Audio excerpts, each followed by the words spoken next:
Hey Tribe, happy Friday. We've made it to the end of your week. Enjoy.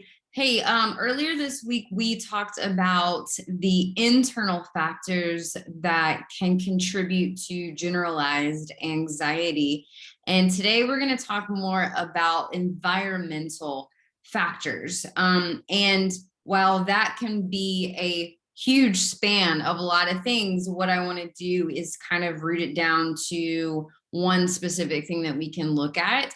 So we talked also about, like, there are some specific people that have a very genetic predisposition to severe anxiety disorders. What I'm speaking on is the more generalized anxiety. So maybe there are internal and or external factors in your life that you've seen progressively making your anxiety worse or more consistent or more severe or more debilitating. And I think for the most of us, that's more what the majority of people deal with.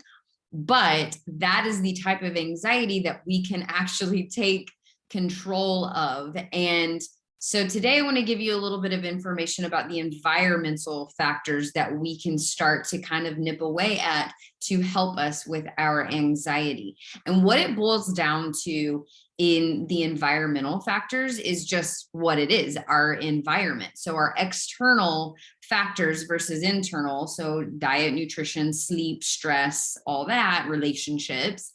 Environmental is our surroundings, and typically what, if you really start digging, typically what that boils down to is what's called, I like to call it little t traumas, but micro traumas. So it doesn't necessarily mean you have to have had a significant, severe, traumatic event happen in your life to have anxiety.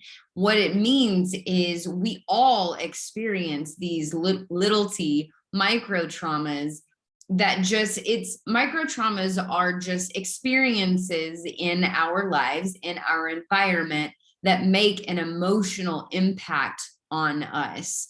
And like we talked about in one of the videos earlier, it can be a positive or a negative, but either way, it causes some sort of prolonged stress. Now, what I see is when we boil this down, these traumas are things that get us stuck in living in that fight or flight mode, which in turn gets us away from living our true, authentic, calm, connected selves, which is, my goal for us as a tribe to get back to living a more calm, connected, and authentic life. So all of these little micro traumas are just things in our lives that get us off track living that authentic life. And like I said in the video earlier, anxiety can actually be a good thing because it is our body trying to get our attention and trying to get us back on track to living that authentic life.